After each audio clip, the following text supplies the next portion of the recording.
I thought in the second half of the game this past week against the Commanders, that was the worst performance by their O-line of the season. They could not run the ball at all in the second half this past week. And that's very surprising.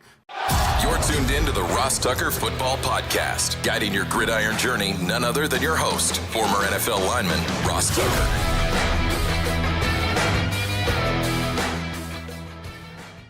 Oh, yeah, it is. But it's not just any Ross Tucker Football Podcast. It is a teaching tutorial Thursday, which means class is in session with our guy, Greg Cosell from NFL Films University, the civilian GOAT, breaking down some of these big games starting tonight for the rest of the weekend. Yes, I will talk about the press box food in Pittsburgh yesterday on Christmas, as well as the two Christmas Day Netflix games a little bit later in the show. But we start, as we almost always do on a Thursday, with the man with the plan, Greg Cosell, getting his breakdowns of all the other big matchups coming up this weekend. Hopefully I'll remember to have a winner later on this week, tomorrow. Those of you that spread the word via social media, or go ahead and take advantage of any of our sponsors, or certainly those of you that rate and review the show or make a comment on YouTube. At any rate, it's time for Greg Cosell. It's Big Show time. The Big Show. All right, Greg, as we like to do, I like to start with the Thursday night game, and it's the Seahawks against the Bears. Seahawks are now in a position where they no longer control their own destiny after they had been playing so well for so long. And I guess the Bears are the Bears. I don't know how much you've watched Caleb recently, but just kind of your thoughts on anything that might jump out to you about tonight's game. Well, I watch Caleb every week because, rookie quarterbacks I try to stay on top of. And I think there's been clear improvement in the way in which he has played. I would say he's still at the point where when he sees it clearly, which you can say, of course, with every quarterback, but young quarterbacks in particular, when he sees it clearly and the primary read is there and it's clean, he throws the ball really, really well. And he's on time and he looks really, really good throwing the ball. It's when it's not quite as clear. He's usually a beat late with his elimination or isolation. The processing is a beat slow. But the thing about him is when that happens, he doesn't force the ball. And that's one reason why he's not throwing interceptions, I guess, for 7 or 8 games now. But he certainly can make big-time throws, and we saw that last week. It'll be interesting against the Seahawks. The Seahawks defense is not a high percentage pressure defense normally. They don't blitz a lot relative to other teams in the league. They rely on their 4-man D-line pressure when they're in their sub-defenses. So this will be an interesting game. And this game's in Chicago, I believe, is it not? It is, yes. Yeah, so again, who knows what the weather situation will be? I certainly don't know that. But it's actually a very intriguing game because obviously with Caleb Williams, the Bears offense is very interesting to watch on a weekly basis. No question. And Geno Smith continues to do some good things, even though they haven't been able to win the last couple of weeks. I'm really impressed. When I watch him, Greg, I'm pretty impressed. I'm so glad he's gotten this opportunity. Me too. I think he plays the game smart. I think he's aggressive when he needs to be. And I think we lose sight of the fact, as some people do anyway, that he's a really good thrower of the football. He can make really difficult, tight window throws. Their run game's been very up and down, so he's had to deal with that. And he's had to deal with an offensive line that's had a revolving door at some positions. And it's just really not been as stout in pass pro as you'd like it to be. Let's move on to the Saturday games, Greg, and let's start with the game I'll be calling 1 o'clock on Saturday for NFL Network. Really looking forward to that. It is Justin Herbert and the Chargers against Drake May and the Patriots with, I guess it's the Hunter Henry Bowl, since Hunter Henry used to play for Herbert, play with Herbert. Now he plays with Drake May. Well, you probably like the Chargers, Ross, because they play big people. They play a lot of two tight ends, at times three tight ends. They play Scott Matlock, who is essentially a fullback for them. He's really a defensive end. That's what he played in college, but he's essentially their fullback. We know in the Greg Roman scheme that he likes that kind of player. That's what Patrick Ricard was for him in Baltimore, still is right now, even under Todd Monken. So they play a lot out of base personnel, and they're very good with play action. Herbert has among the highest number of play action dropbacks in the NFL, and a significant number under center, so it's not shotgun play action. It's real play action, which is more difficult to defend because it takes longer to get to the mesh point. So there's a little more sense of conflict for second-level defenders who have the run and pass responsibility. They do a really good job attacking at the intermediate and vertical levels of play action.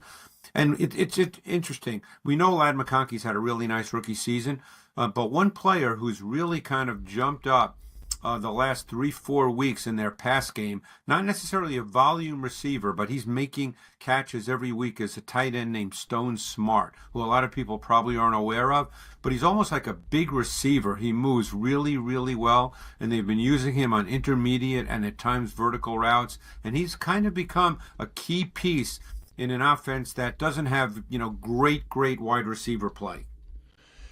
It's so interesting that you say that because he jumped out to me. Now, I think he's listed as a tight end, Greg, but he's also listed at 6'4", 228. I know. I mean, he's listed at a pound heavier than A.J. Brown. I mean, he's basically, there are receivers that are bigger than him, which I think is this is like an off-season discussion for us, but there are some guys that kind of, I don't know if you want to call him a hybrid or there's a blend. It's almost like you can call him a wide receiver if you want. You can call him a tight end if you want. It's really up to you. Yeah, but he's, and it's funny you say that because he's a very smooth mover. I mean, obviously he's not a true wideout in the sense you think of the guys that are explosive, but for a tight end, when you watch him, he does look like a wide receiver in the manner in which he moves. The other thing that jumps out, I'll probably say this during the game, man, I mean, Herbert really looks to McConkey a lot, which is great, but also, I don't know, to me, that kind of says something about, guys like Quentin Johnston and Joshua Palmer that have been there for years. Yeah, I mean, that's just noteworthy to me, I guess. Well, he's comfortable. Herbert's looking for a rookie. Yeah, he's comfortable throwing it to him. McConkey gets open. He did that in college, and that's his game. And as you've probably seen, because I know you've probably studied for the game, they run a lot of crossing-type routes. And they're going to get a good amount of man from the Patriots, and the Patriots play a lot of single high. So there'll be opportunities in the pass game. Yeah, I love, it's not only Matlock, they'll put Tucker Fisk in there, who's also 6'4", 275. So even though they might be listed as tight ends or whatever they're listed at, they're very unique body types. You don't see many guys over 270. Matlock, I think, is listed at 295. Fisk, 275. I think it's cool. On the other side, Greg, I got to tell you, I really like Drake May, a lot. So I mean, he dirts the ball when the screen's not there. For all this talk about him being raw and inexperienced, he doesn't look like a rookie. When he makes the right play. No, he does. He plays with a poise and a composure. Again, we can debate all this, but given the fact that they don't have a real good O-line, as you well know, they don't really have a number one receiver. You could argue maybe they don't even have a number two receiver. We'll see how all that plays out in the offseason. He's played really, really well. He's comfortable, he's poised, he's composed, he knows where to go with the football. I think he's played really, really well given the circumstances under which he's playing. What about the game after that, which I think is a juicy one? It's the Broncos and the Bengals, Greg. Yeah, the Bengals are always a really fun watch. And obviously they're way down the possibility of making the playoffs. A lot of things would have to happen. Obviously, they need to win their final two, beginning with this game. The question for them is always a little bit about protection. The left tackle situation's kind of up in the air for them, and they're playing against a team that rushes the quarterback well. Cooper and Benito are good edge rushers for Denver. Denver has a solid defense.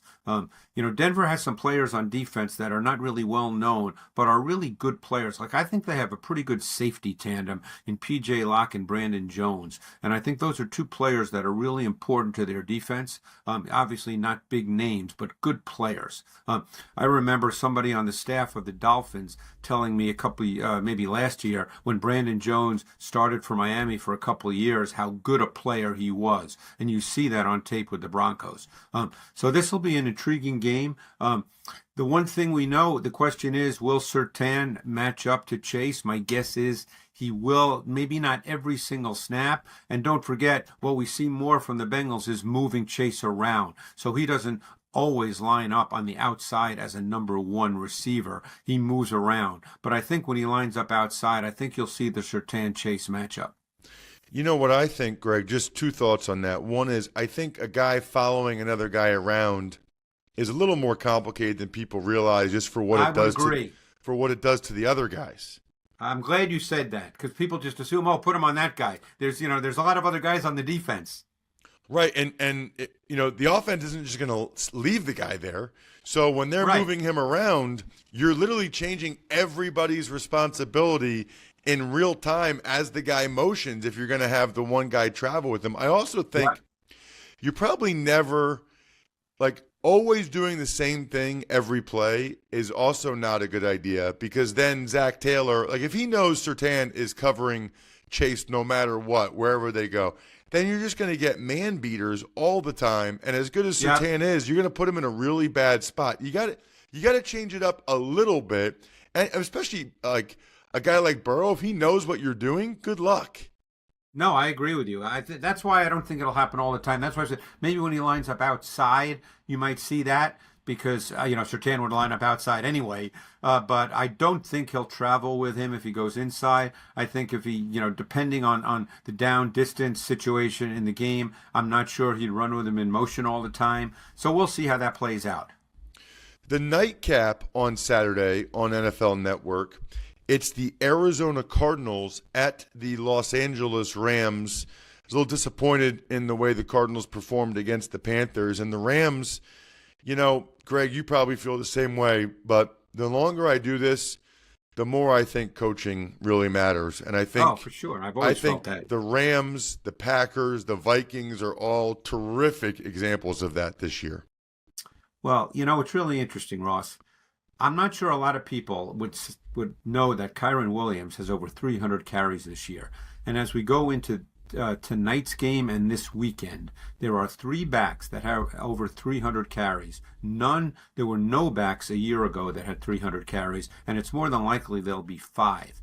And this is an offense that really starts with the run game. And Williams is not an explosive back, so people don't really think about him a lot, because he's not going to break off long runs like a Barkley or a Derrick Henry. He's just a sustaining grinder. And he's really, really good at that. Zone is their foundation. Their offense, and I love Matthew Stafford on tape. I've always loved him on tape. I think he's a terrific quarterback, and has been for years. But their offense really starts with that run game. And they play a ton out of 11 personnel. So the question is now that Higbee is back, he was back last week, will there be any change in how they go about playing? Will you see more 12 personnel with 2 tight ends because Higbee is back, and he's a very good player? But their offense starts with Kyren Williams. It's so interesting. You're right, because usually you would think, okay, Cooper Kupp and Puka Nacua and Matthew Stafford. But that's another thing I think is fascinating about these guys, LaFleur and McVay. They're kind of known for, I think, what they do in the passing game, but they are clearly big, big believers in the running game.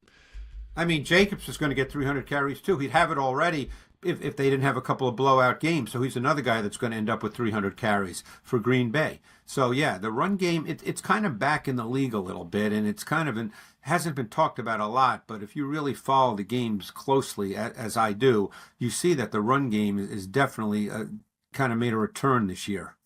So a game I'm intrigued by is Carolina and Tampa Bay. Greg, they played a couple weeks ago. Tampa needs a win. They need Atlanta to lose. Any thoughts on the Bucs and the Panthers at this stage? Well, the Bucks, obviously, I watch every week. The Panthers, I haven't seen as much as some other teams. The Bucks, I find the Bucks kind of difficult to get a handle on, Ross. I mean, I think their offense, I think, is been very, very good. A lot of people might not be aware that they have a top 5-6 running game in the league this year. They run the ball really well. And Irving's been sort of injured a little bit lately. He was back this past week in the Sunday night loss, kind of a surprising loss. It was an odd game for them because they got away from what they had been doing with the run game being a little more of a foundation, and I think that Baker ended up dropping back over 50 times, and he's had a very good season, but I don't think that's the way they truly want to play. They've had a lot of injuries on the defensive side. It doesn't really change what Todd Bowles does. Their two safeties, Whitehead and Winfield, have been out, but they still are a heavy blitz team. It's just they haven't, they've had some injuries at corner as well. They've had to move a lot of people around. They're one of those teams, as I said, I find very difficult to get a real handle on. I feel like they're a good team, but then they have some bad moments. Well, let's talk about the team that beat them, the Dallas Cowboys, who've won 4 out of 5. They play the Eagles, who gave up 36 points. The Eagles' defense, which had clearly been the best since the bye, Greg, gave up 36 points. What did you see in particular from the Eagles' defense against Washington that the Cowboys might try to exploit? Well, let's talk Cooper Rush if we could, because it's it's very interesting with backup quarterbacks the way they're very rarely talked about. And I think that it's funny you mentioned coaching. I think the Cowboys coaching staff, as Rush has gotten a little more comfortable playing, and he's not a high level talent, but he's your guy now. I think that they've started to do a really good job, the coaching staff that is, different personnel groupings, their deployment of shifts and motions, their multiple formation looks. They give a defense a lot to deal with throughout a game. And Rush has been, more and more comfortable playing. I mean, I think if you can really get pressure on him, you can really pose a lot of problems because he falls away from throws when there's pressure. But keep in mind that this past game against the Bucs, Todd Bowles, who loves to blitz, Bowles went after him with 5 or more on 42% of Rush's dropbacks, and Rush was terrific against the blitz. Now, it's not just him, obviously, but he did a great job, as did the whole team, dealing with the pressure. He was 9 for 15 for 153 with no sacks against the Bucs pressures. He's been very good on third down in recent weeks. I give the staff credit. I give Rush credit. He's throwing to guys that a lot of people might not even be aware of. Flournoy became a receiver this past week. So they've been pretty impressive, winning 4 out of 5. In some ways, it's a shame, given the way they're playing, that they've been eliminated. What about the Eagles on the other side, Greg? What did you see from them? I thought in the second half of the game this past week against the Commanders, that was the worst performance by their O-line of the season. They could not run the ball at all in the second half this past week. And that's very surprising because Barkley in the second half, that's when they've worn teams down. O-line has dominated. Barkley's been special. This week, Barkley had 16 for 27, Ross, in the second half. They could not run the football at all. And obviously playing with a backup quarterback, if they could have run the ball, they would have been able to put the game away, but they could not do that. And that kept the game together and allowed the Commanders to be in a position to win the game. The Commanders, look, sometimes you got to tip your hat. When the Terry McLaurin touchdown was an unbelievable play by both Daniels and McLaurin, sometimes that happens. But again, we also know that the Eagles had a couple of bad drops, which would have won the game for them, and we'd be having a different conversation. Let's get to the game of the week, I think, in the NFL. It's the Packers at the Vikings. Vikings still battling for the number 1 overall seed in the NFC. They got the Packers this week and the Lions next week. Yeah, we mentioned Josh Jacobs and the fact that the Packers really they run the ball really effectively. It's the foundation of what they do. And Love has really settled in. Are there moments where he's still a little reckless and undisciplined? Yes, but those are becoming fewer and far between. and he's really gifted throwing the football. You see that every week with the kinds of throws that he makes. Plus, he's willing to stay in the pocket and wait for things to develop. So they do have an intermediate and vertical passing game. They use a lot of motion. They're a difficult offense to play against. The tight end Kraft is really becoming a good player, and he's really important to what they do.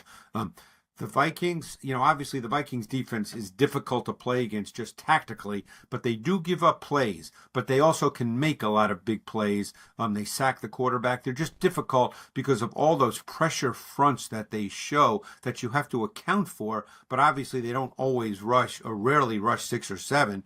But you have to account for that, Ross. And as an O-lineman, how difficult that is. I mean, when you see 6, 7 guys on the ball, even though that 7 aren't coming, that's just a little bit of a mental burden right there. I would assume it just speeds up your thought process.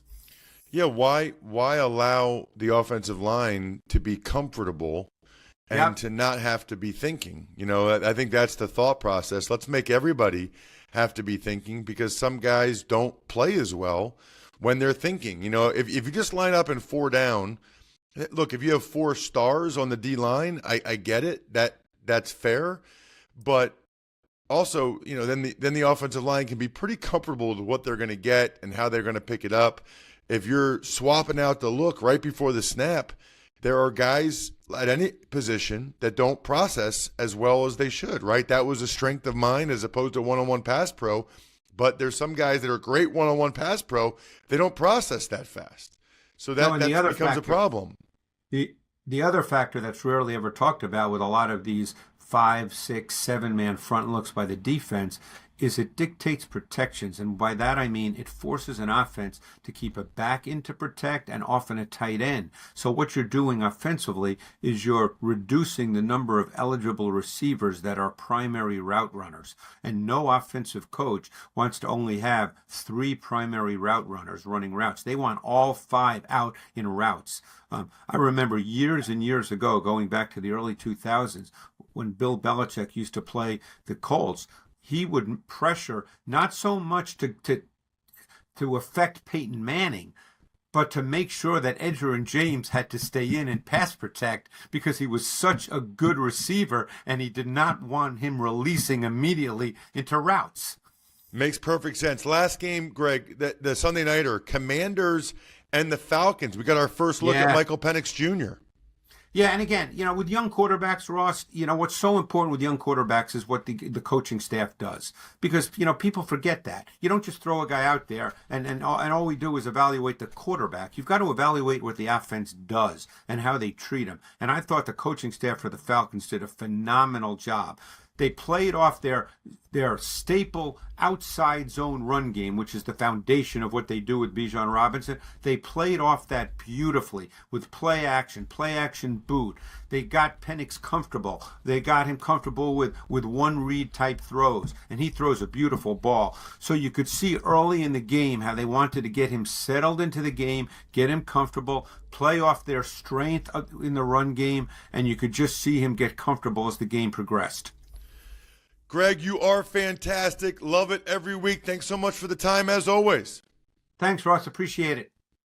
This week only, West Shore is looking to reduce inventory. Makes sense, right? Last week of the year, they were already offering 25% off. Now it gets even better. If you schedule your appointment by New Year's Eve on Tuesday, they'll take an additional $2,000 off all shower and bath projects. Yep, you can still go to westshorehome.com/Ross and get the extra $1,000 off. So think about the deals you're stacking here. 25% off plus $2,000 plus $1,000. All you need to do is get a free no obligation quote by New Year's Eve. All you have to do is schedule it by New Year's Eve. So at some point over the next 4 days, if you've ever thought of doing a project, go to westshorehome.com/Ross and schedule a project or schedule a time to get the quote in case you end up doing it. That's an incredible deal. westshorehome.com/Ross. We got an awesome week to drink some Smirnoff cocktails and enjoy football. How about Christmas Eve, Christmas, we got 2 games, including the game I'm calling, Thursday night, Saturday, Sunday. Guess what? Smirnoff and the NFL are with you every step of the way. Smirnoff is the world's #1 vodka. Plus, they are an official vodka partner of the NFL. This holiday season, when you're enjoying the game and your cocktails, please make sure to drink responsibly. Take a minute, make a plan, never drive impaired. Please drink responsibly. Smirnoff #21 vodka, distilled from grain, 40% alcohol by volume. The Smirnoff Company, New York, New York. Please do not share with anyone under legal drinking age. Smirnoff, we do game days. Tuck's Takes. All right, Ross. So the Netflix games, they looked and sounded awesome, but the games themselves, they really weren't that competitive. What were your thoughts on that? Well, I'm actually going to make it my Laat Take of the Week, presented by Labatt Blue Light, the pristine Pilsner. Enjoy your beers together so you can live life to the power of we. Always enjoy responsibly. Beer, Labatt USA, Buffalo, New York. I have a theory on these Christmas games. May or may not be true, but the home teams both got absolutely blown out. So let's think about this. You're the one having a home game for Christmas. That probably means your parents are coming to town to spend the holiday with you. Maybe not. Maybe they give you the weekend off and you go there Thursday, the day after the game. That's entirely possible. But for a lot of these guys, if you got the home game, your family's coming, maybe your siblings, maybe your in-laws. There's a lot to deal with. Do I think that's the reason why the Steelers and Texans got blown out? Absolutely not. Do I think it might be a small factor? Yeah, it might be if you're worried about everybody coming to town and all the logistics, everything going on around it. Whereas the away team, they don't have to worry about any of that. They hop on a plane Tuesday, they come, play the game Wednesday, they fly back. So that'll be something to keep an eye on as it relates to the home teams for Christmas games moving forward. All right, Ross, so let's get into the games themselves. We'll start the Chiefs. They lock in the 1 seed in the AFC with a 29-10 road win. Wow. I was a little surprised by that one. That was obviously the game that I did. The food was excellent, by the way. Love the salad bar. Love the au gratin potatoes. Love both the grilled chicken breast, but especially the sliced turkey. Very nice effort from the Steelers. I'll go A-. I'll go A- for the Steelers. That was excellent. Chiefs totally dominated the first quarter. Got out to a 13-0 lead with the quick passing game. It was the fastest Mahomes has gotten the ball out of his hand all season long, and that is seemingly almost impossible to defend. The Steelers had killer missed opportunities, including Russell Wilson threw an interception after Darnell Washington got a holding penalty on a touchdown. Now, the Steelers did bounce back in the second quarter. They totally controlled the second quarter. They ended up having more total yards at halftime because they dominated the second quarter. But they were still down 13-7. And then I thought Russell Wilson, by the way, his running might have been the brightest spot for the Steelers on offense. But then the Chiefs got the ball to start the second half. And their first drive of the second half was just like their first drive of the game. Quick passing game, bing, bang, boom, touchdown. I have no idea how the Steelers dropped coverage on Travis Kelce a number of times in the second half, including for a touchdown. The play of the game was Trent McDuffie's forced fumble of Pat Freiermuth. That just ended the game. I think it was still a 2-score game, and then he gets that, and it was done. I got a lot of attention, I guess, on the broadcast and on social media. Mike Tomlin went for it on 4th and 20. But then the next series, 4th and 2, down 19 with 6 minutes left, he punted it. He punted the ball. I couldn't believe it. And then he punts the ball, which means you're giving up on the game. You're not really trying to win. And that's okay. Like, I can live with that. Why was Cam Hayward and Queen and Minka Fitzpatrick and TJ Watt still in the game? Why was Russell Wilson still in the game after that? You're obviously not trying to win, but you're going to take the chance of losing your most valuable players to injury and meaningless action? I was floored by that. The other game, it was a near score Gobby, but not actual one. Baltimore, they beat down the Texans with a 31-2 statement win.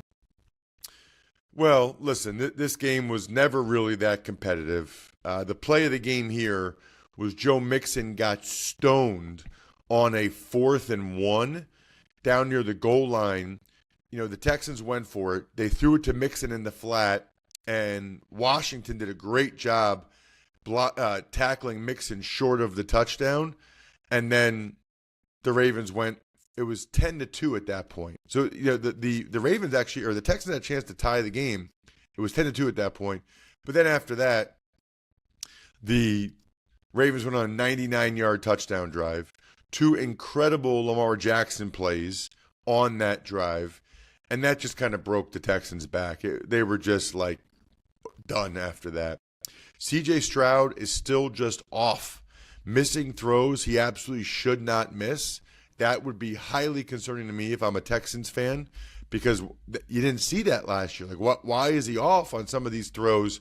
Kudos to Lamar Jackson. I said on social media, at Ross Tucker NFL, I've never seen anyone quite like him. He was incredible. Absolutely deserves to be in the MVP conversation, and he broke Michael Vick's record, all-time rushing record, which was super impressive. Other than that, I think we're done here. Thanks for tuning in to the Ross Tucker Football Podcast. Make sure to also check out Even Money, Fantasy Feast, and College Draft, all on the DraftKings Network on Samsung TV Plus, YouTube, or subscribe to the podcast on your favorite platform. Shout out myfrontpagestory.com. It's never too late to get a loved one a story that they will treasure and hold dear for the rest of their lives. myfrontpagestory.com. BackOfficeScheduler.com, HumanHeadNYC.com, Sporticulture, and Pizza Boy Brewing.